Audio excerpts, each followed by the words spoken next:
گا جب ہم ہمارے کان خدا کی آواز کو سنیں گے. آج تو اتنی برکت ہے سوشل میڈیا پر, آپ بے شمار خاتموں کے کلام سے اور اس کلام سے مستفید ہو سکتے ہیں. آپ یہ نہیں کہہ سکتے کہ کلام سنانے والا نہیں ہے, یہ بھی خدا نے ضرورت پوری کر دی ہے. بے شمار انٹرنیٹ پر آپ یوٹیوب پر جائیں, فیس بک پر جائیں, کسی بھی چلے جائیں, آپ کو وہاں پر کلام سیکھنے کو مل سکتا ہے. اس لیے اپنے آپ کو خدا کے کلام سے بھریں تاکہ خدا آپ کو استعمال کر سکے.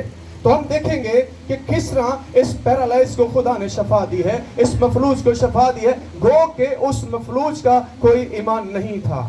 آج بھی بہت سارے ایسے لوگ ہیں جو مسیح پر ایمان نہیں رکھتے, لیکن خدا ایمانداروں کی دوا کے وسیلہ سے ان کو بچائے گا. آمین, ہاللویا. یہ ایک ایماندار کا سب سے بڑا کام ہے کہ وہ پریئر میں ٹھہر جائے, کیونکہ پریئر ہی چیزوں کو بدل سکتی ہے.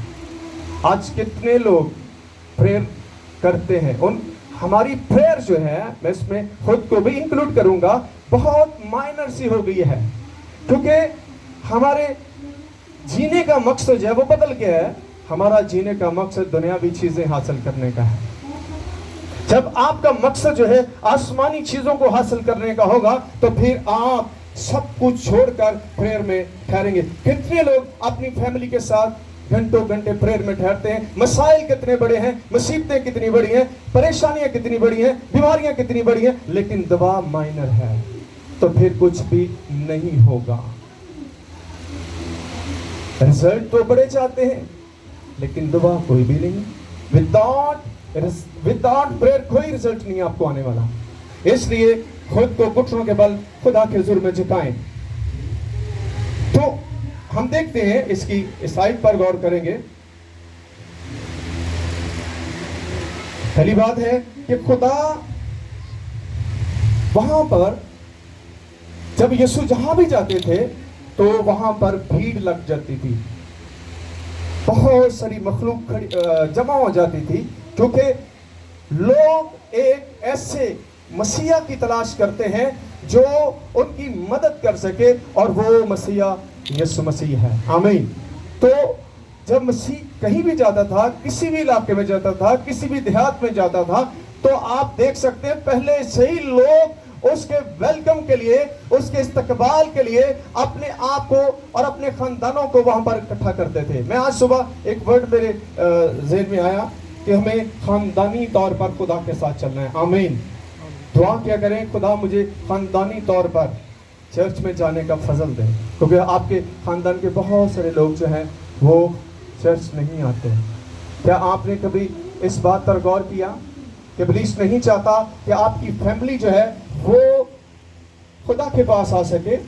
یہ مشکل ہے, لیکن آپ جب پریئر کریں گے تو بندھن ٹوٹیں گے. وداؤٹ پریئر کوئی بندھن نہیں ٹوٹتا. یہ ایک روحانی ویپن ہے آپ کے پاس, اس کو آپ کو استعمال کرنا ہوگا. آپ جو کچھ مرضی کر لیں, اگر آپ کے اندر پریئر نہیں ہے تو آپ افیکٹو نہیں ہوں گے. پریئر بہت زیادہ ضروری ہے. یہ خدا نے مجھے بھی سکھایا ہے اور میں نے اس پر عمل کرنا شروع کیا ہے. دیکھیں کس طرح سے حالات بدلتے ہیں.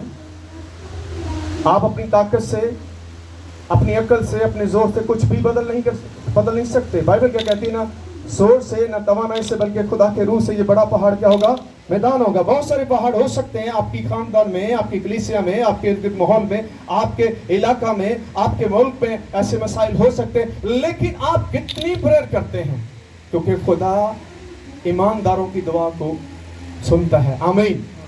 خدا کیسی دعا سنتا ہے؟